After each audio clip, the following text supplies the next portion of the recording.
Welcome to Manju's kitchen. இன்றைக்கி ரவா வடை எப்படி செய்கிறதுன்னு பார்க்கலாம் வாங்க. ஒரு பாத்திரத்தில் 1 கப் அளவு ரவை எடுத்துக்கலாம்.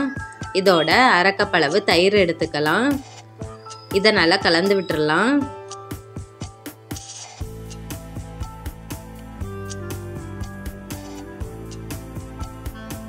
இப்போ நல்லா கலந்து விட்டாச்சு.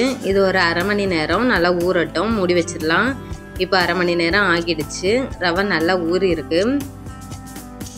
இதோட கொஞ்சமாக உப்பு சேர்த்துக்கலாம்,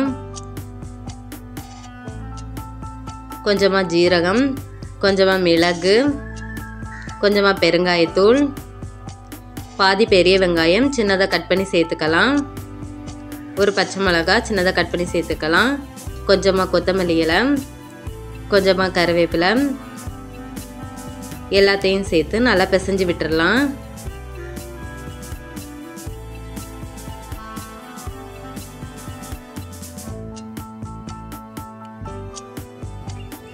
இப்போ நல்லா பிசைஞ்சாச்சு. இதில் கொஞ்சம் கொஞ்சமாக எடுத்து உருண்டை பிடிச்சிக்கலாம். கையில் எண்ணெய் தடவிட்டு உருண்டை பிடிச்சிக்கோங்க, அப்போ தான் ஒட்டாமல் வரும்.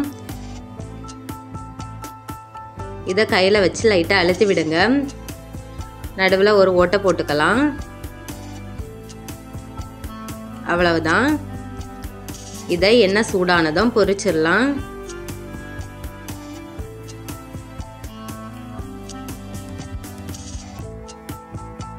இப்போ எண்ணெய் சூடாகியாச்சு, இதை பொரிச்சிடலாம். இது ஒரு பக்கம் நல்லா வேகட்டும்.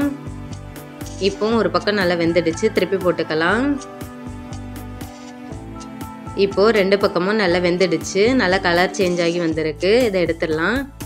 இதே மாதிரி எல்லாத்தையும் பொரிச்சு எடுத்துக்கலாம். அடுப்பை மீடியம் ஃப்ளேமில் வச்சுக்கோங்க, இல்லைன்னா கரிஞ்சிரும். இப்போது நல்லா வெந்துடுச்சு, இதை எடுத்துடலாம். அவ்வளவுதான், நம்ம ரவா வடை சூப்பராக ரெடியாகியாச்சு. நீங்களும் ட்ரை பண்ணி பாருங்கள். பிடிச்சிருந்தா லைக் பண்ணுங்கள், ஷேர் பண்ணுங்கள், சப்ஸ்கிரைப் பண்ணுங்கள். மறக்காமல் பெல் பட்டனை கிளிக் பண்ணுங்கள். தேங்க்யூ.